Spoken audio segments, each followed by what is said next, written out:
So next we have Dr. Alix Carter from Western University.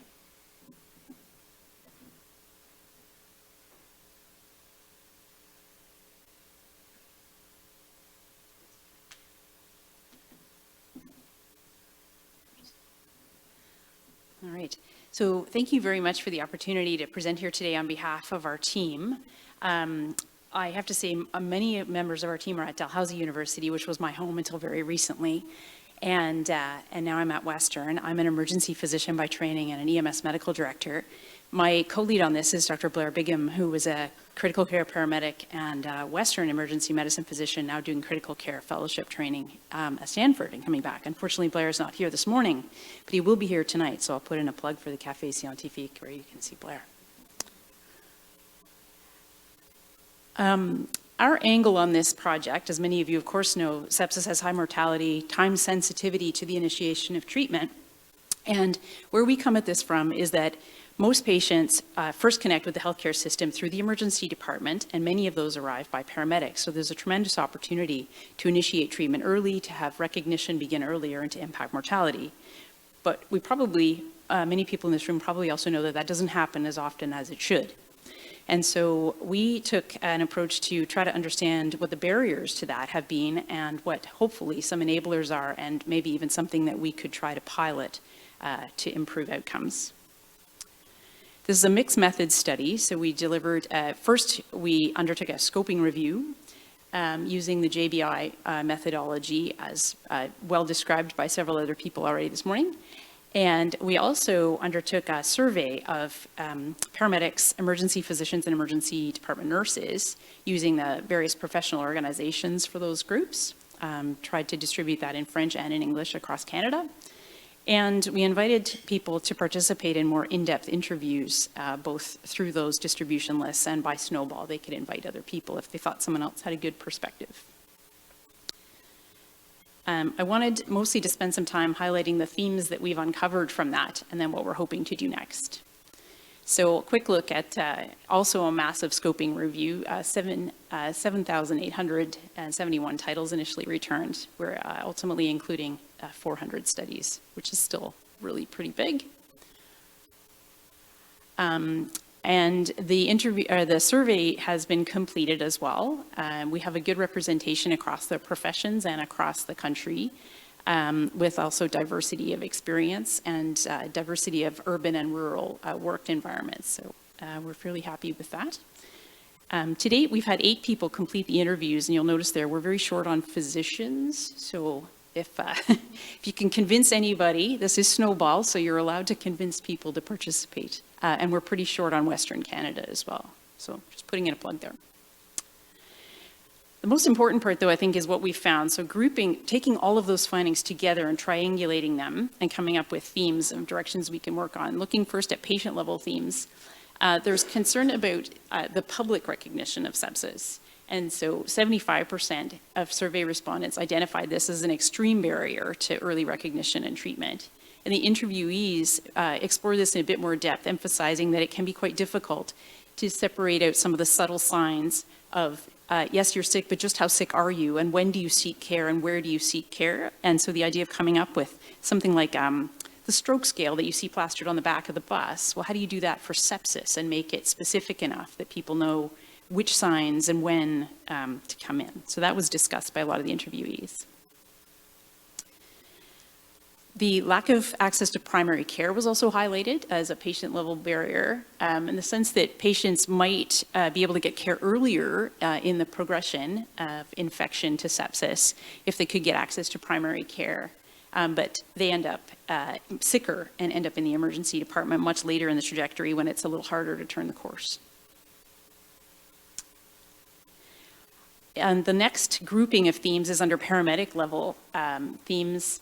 And many of the respondents highlighted that the limits on what paramedics are able to do when they are in fact first point of contact for many of these patients is an extreme barrier, and hopefully one that would be open to change, unlike some other things that are very high level and probably be out of scope for my team to influence, that's for sure. Things like initiation of antibiotics, drawing blood work, even pre-alerting the hospital or more screening tools that will pick up those earlier signs of sepsis. Partly highlighting that the period of contact the paramedics have with patients is much longer than it may have been in previous thinking around this, but also highlighting that paramedics do have the knowledge and willingness to undertake this. A second sort of piece of that same theme, but worth highlighting, was concerns around communication between kind of that out-of-hospital world and the in-hospital world, and how to either have clear language that helps the ED staff understand that paramedics have recognized sepsis, and get everybody speaking on the same page, or perhaps a perception that maybe that's not always fully appreciated or taken seriously or acted upon by the emergency department staff, probably for a whole host of reasons, including what I'll highlight next, which is the crowding that exists in the emergency departments. So at the system level, hospital crowding was identified as an extreme barrier to timely initiation of treatment. Cited bed availability and offload delay as the top barrier, and when they were asked to spontaneously volunteer what the top barrier would be. Higher in urban areas, not surprisingly. And this sticks with people when nurses, physicians, paramedics realize later that someone sat in the waiting room for a long time. There's people don't forget that that happened for sure, and they carry it with them for a long time and wish that it could have been different. Triage is complicated, and I think a lot of these themes are interconnected as well. People with a high CTAS still wait, so even if we recognize it as sepsis and it's a CTAS 2, highly recognized as an emergency time-sensitive condition, they can still wait for a long time because it's just, there's nowhere to put them. Healthcare provider shortage was highlighted with more junior staff. Progressively, you used to have a training course and a certain number of years of experience to work in the emergency department and certainly to work at triage. More and more junior staff are being called into those roles because the senior staff are retiring or not wanting to work in those locations anymore. And the screening tools were highlighted as well as needing to be worked into the processes right at triage to highlight earlier recognition. And this idea that if you're borderline unstable, it's not till you crash that you get whipped into the back necessarily, just because of the, again, the ED crowding and the difficulties in recognizing some of the subtler signs. So these things are all very connected. So where we're going next is we've put together sort of a hazard analysis, or where are the possible barriers or failures of our wish to have ideal sepsis care. And next steps will be to work with our team, with our patient partners, and also with our colleagues who have looked more at the public recognition and public perceptions of sepsis, as that was highlighted as one of the concerns, on hopefully proposing some solutions. The interviewees and the survey respondents had a number of suggestions, and we'd like to explore those and flesh them out. And hopefully the next step will actually be to come up with one that would be within our scope to trial.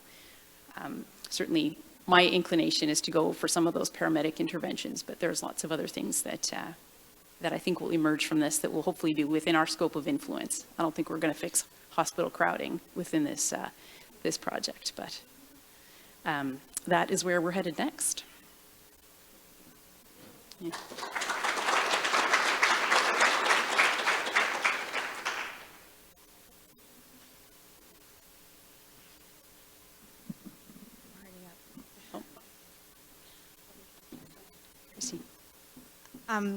In the next steps, I know funding is always kind of an issue, but did you find when you were interviewing kind of paramedics with where they kind of saw gaps and understanding algorithms with EMS dispatch, is there a possibility of sort of taking those surveys a step further and understanding the gaps in the algorithms around sepsis recognition at that system level?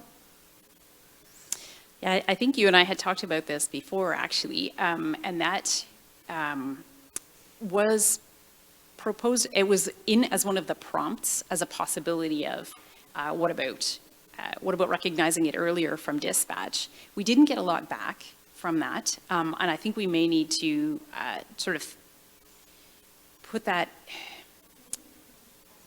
we can, two things. We're hoping to tease it out a little bit more as we go through this, but I think we may need to put it in as one of the potential places that an alert could happen. The hard part is that those sepsis sort of dispatch algorithms are controlled at a higher level through an accreditation process, but it doesn't stop us from proposing that to the academies of dispatch, certainly. It's definitely, getting the ambulance there faster, getting the paramedics there faster, and then having the paramedics recognize it, and then having the emerge recognize it, because it would be ideal to have that happening at all the stages. It's not something that really we got much back when we were talking with the interviewees, but it's definitely something that I want to make sure we include in the discussion piece and not to lose sight of that. Thanks, Alice. I wanted to pick up on that and the last statement that you made in your presentation, which was the number of different barriers that are there. There are systemic barriers and there are personal barriers, and being able to decipher that.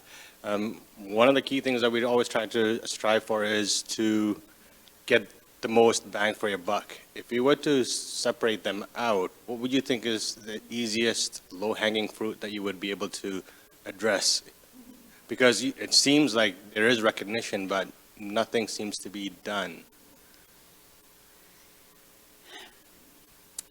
My obvious bias on the table being that I'm an EMS medical director, I think that the lowest hanging fruit might be that the earliest point of recognition would be with paramedics. Many people arrive via paramedics to an emergency department and may sit in the hallway for whatever period of time, and that if there was either a pre-alert that could get them offloaded faster or get a bed made ready for them, or that paramedics could initiate treatment.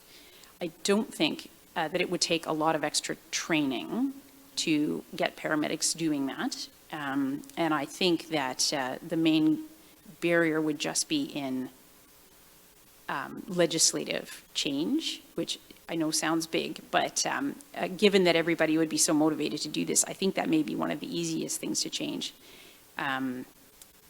A pre-alert would be very simple. Initiation of antibiotics or maybe a point of care lactate would cost a little bit more money, but that may be some of the easiest places, as opposed to those big high-level things like obviously ED crowding, but even education campaigns and things like that can be quite costly, and it's hard to know sometimes how much impact they're having. So. I was just wondering, in Canada, are there hospitals with code sepsis at all? Is that a thing that exists? Or, yeah, because I know our hospital in Ottawa doesn't, but Yeah. it seems like something that might at least, because we have code, in our hospital we have code STEMI, code stroke, code bleed, and that mobilizes multiple people and it means something in terms of immediate care. So is that something that, like how many hospitals in Canada actually have that? Yeah, I don't know how many, but it's definitely something that either came up as, hey, our hospital does this, or, hey, this is a model of care that seems to work really well for other high acuity conditions that kind of rallies the forces, makes a bed available, mobilizes resources to something that's recognized as needing time-sensitive care, as opposed to other things that could wait. Definitely came up over and over again. I couldn't give you a number, but it's definitely something that is being done many places and is wanted by many more. Yeah, so that would be one of the potential interventions for sure. To roll out. As has been discussed earlier in this conference, is that sepsis, what it is under ongoing debate, and because its presentation is so extremely pleomorphic, and they're unlike heart attack, where you have chest pain, and stroke, where you have where you often have focal neurologic findings.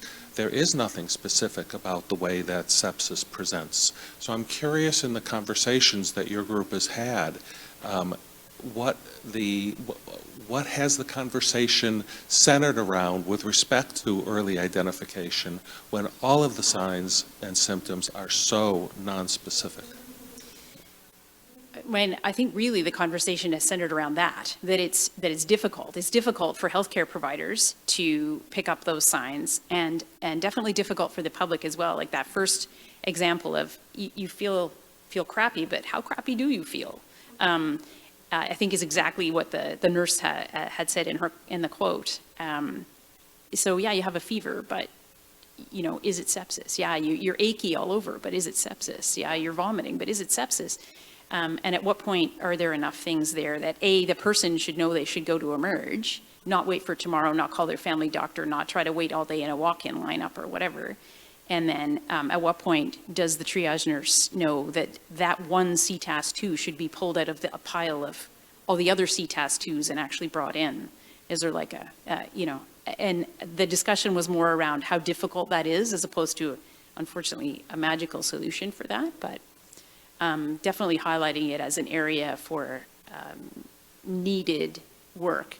Probably like many other things, the tool needs to be overly sensitive. We accept a 10% over triage for STEMI to go to the cath lab. 10% of people who end up in the cath lab do not have an MI and will not end up getting a stent. So we're probably going to have to pull in a lot of people who aren't really septic to make sure we don't miss people. But how do we have capacity to do that? So again, these things are all interconnected. But